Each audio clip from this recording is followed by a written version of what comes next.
Hi, I'm Neill. I'm a mindset coach. And I'm Jeff Jordan. I'm a mental coach for fighters and athletes. A recap on 2016, what we've been up to, and we've been working together for the last year and a half on a few things on fight brain and on developing the bag of. Yeah, the goal is to help fighters train mentally, prepare mentally for their fight. So it's in support of all the hard work they're doing in the gym already, right? They have to. They kind of.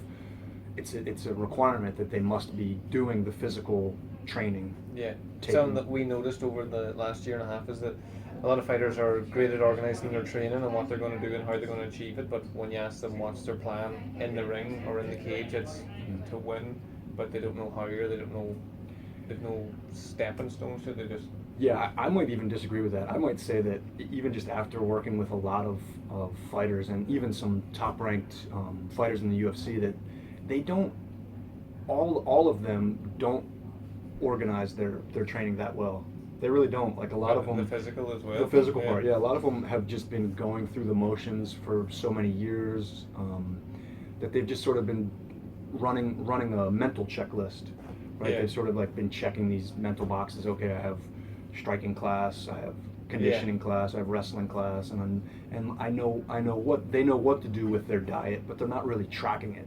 Yeah. Right, they're not tracking it as closely as they can, and that's what I help them with as well. Help them track their workouts, give them the materials, spreadsheets and that sort of thing to help them track those workouts. And so it's developing focus for all, so you become an all-round fighter both mentally and physically, so that you can achieve your actual dream, but knowing how to get there rather than just having the dream of being the champ or being the best or whatever. You're teaching them how to actually go about achieving that. Yeah, and a lot of fighters, the big, a couple of the big pieces are certainly helping fighters with confidence, right? Yeah.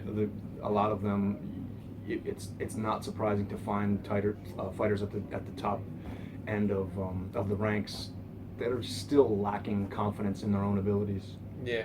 And another big piece is the visualization. The visualization, having them, giving them a routine, giving them sort of a ritual that they can practice on their own to visualize themselves fighting their best and winning. No one's a lot of them haven't been taught. No one's ever taught them how to just kind of sit with their eyes closed, or they can be, they don't have to be sitting. They can be standing. They can do it right before training. They can do it in between training. It doesn't really. It's not necessary that they have to be still. The more you practice that, if you practice it with a sit it still with your eyes closed or whatever, then it becomes easy to do it in the cage or in the ring or something like that. So the more you do it, the more you can develop it. So building off of that for next year, then there's just bigger things coming along that line with what you're aiming for. Yeah.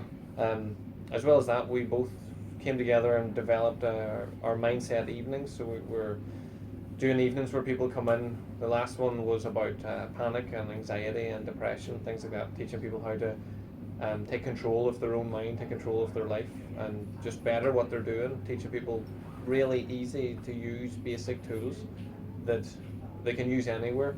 Once you get past the physical way of practicing it, you can practice it in your mind so that you can do it sitting on a plane or whatever to get over the fear of flying, stuff like that. So developing that so that we can take that further as well is one of the main things that happened last year, but will really take off this year as well. There's a lot of feedback from doing it, ones that we've done in the past, and I think that will be something really useful. That's working with just your average person to take them through. So it's not just your elite athletes or corporate executives. You're looking to work with everyone to help everyone progress in what they're doing for an awesome 2017. Yeah. I mean, there's so many people that just live and just have become comfortable with the level of anxiety that they have right in their day to day, where they're just used to feeling anxious all the time, or nervous or scared or whatever it is for them, that they've kind of just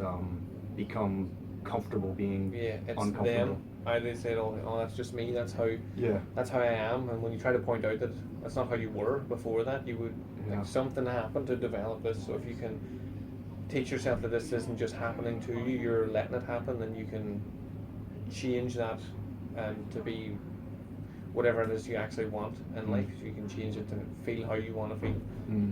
Like we were saying that the other day, like you choose how you feel, so why not feel amazing? So just teaching people that you don't have to live with your pain, with physical or mental. You don't have to live with anxiety. You don't have to live with panic. You can do something about it, and even taking the first step, like contacting us or coming to one of the seminars, that is you taking some form of control. So a lot of people, I've noticed just in that, is one of the biggest steps they've ever done is actually contacting someone to help them deal with it, or admitting that they want and need help. Yeah. So working through that will be another thing that's 2017 will. And as well as that, shows, so I'll still be doing shows just for enjoyment shows. Yeah, which yeah. are just, Yeah, like I've got some shows for some Comic-Cons coming up, and those are always fun because the people who go to Comic-Cons, they're always super creative, vivid imaginations, and are usually capable of some pretty amazing phenomenon. With the help of hypnosis. They're good for teaching just regular people how to, like, they're going there imagining they're a superhero before you even start. They think they're a superhero. So like we teach people all the time that your goal should be to why just stay down here when you can raise yourself up. So I tell people all the time, I think I'm Wolverine or whoever, depending on the day, who I want to be. So Comic-Con people, I like them because they're already there. When you ask them, can you imagine anything, they're like, yeah. Whereas an average person, when you ask them just to imagine simple things, like imagine a person within their mind, they find difficulty in just imagining that. They're not there because they're just, from childhood they've stopped using their imagination. Like whenever they're not playing around or anything, everything just becomes serious, which doesn't have to be. No, it certainly doesn't have to be. Yeah, I'm not the most serious. It can be if I need it, but I don't. I don't believe it's very important to be overly serious. So that's my recap. Have you anything to add? Yeah, I'm excited. I'm just. I think we've since we've been working together, we've sort of helped each other out on a lot of stuff, and you know, it's. I mean, I think we've talked about this a lot of times. We're both very impatient ourselves in just the level of success that we want to achieve. But it's important. I think that it's what probably keeps both of us going, is that we've seen some measured progress and some measured improvement in our own businesses. What's important is the success we want to achieve is based on the amount of people that we're helping at the minute and the results that we see. The more success we have, the more people we can help.